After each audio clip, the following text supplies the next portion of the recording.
Баршаңызға сәлем. Бүгін самсушки с курагой, кепкен өріктермен печеньелер дайындайтын боламыз. Өте ерекше, дәмді болып шығады.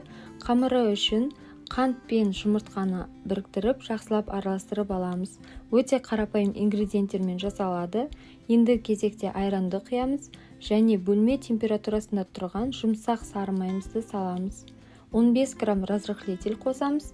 Барлығын біріктіріп араластырып аламыз. Рецептте көрсетілген ұнды бірнеше бөлікке бөліп салып, қамыр илейтін боламыз. Айранның сұйықтығына және жұмыртқаның көлеміне байланысты әртүрлі мөлшерде ұн кетуі мүмкін. Сол үшін мен рецептте 500-400 грамм ұн деп көрсетемін. Сіздер шамамен шетінен қосып отырып, жұмсақ қамыр илейтін боласыздар. Менде осы видеода 400 грамм ұн кетті. Дайын болған қамырымызды пакетке салып, холодильникке қойып қоямыз. Ол арада начинка дайындаймыз. Өріктің бетімен бірдей етіп су құямыз. Жартылай су тартылғанша қайнатып аламыз. Шамамен 10 минуттай қайнатамыз.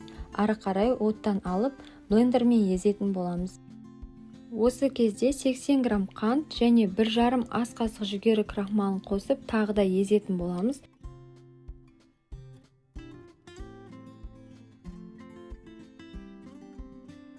Начинкамыз суығанша қамырды дайындай береміз.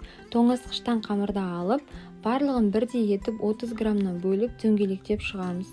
Таразымен бөлгендеріңіз дұрыс, себебі барлығы бірдей болып, әдемі болып шығады. Сіздерге екі түрлі түйу тәсілін көрсетемін. Осылай жайып аламыз. 1 шай қасық начинканы салып, бір шетінен бүктеп, айналдырып шығамыз. Маған осылай түйу түрі кішкене ыңғайсыздау болғандықтан мен екінші тәсілін пайдаланамын. Жұмыртқа жағамыз және күнжутқа батырып аламыз. Екінші тәсілінде тағы да жайып аламыз қамырды. 1 шай қасық начинканы салатын боламыз және дөңгелек етіп астынан түйіп аламыз.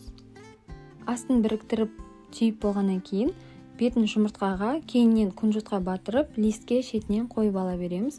Маған осылай дөңгелек түрі ыңғайлы болғандықтан барлығын осылай дөңгелек етіп түйетін боламын. Дайын болған печеньелерімізді 180 градуста 20-25 минутта пісіріп аламыз. Міндетті түрде жасап көріңіздер. Видео ұнаған болса лайк басып, комментарий қалдырып, каналға тіркеліп қоюды ұмытпаңыздар. Ас болсын!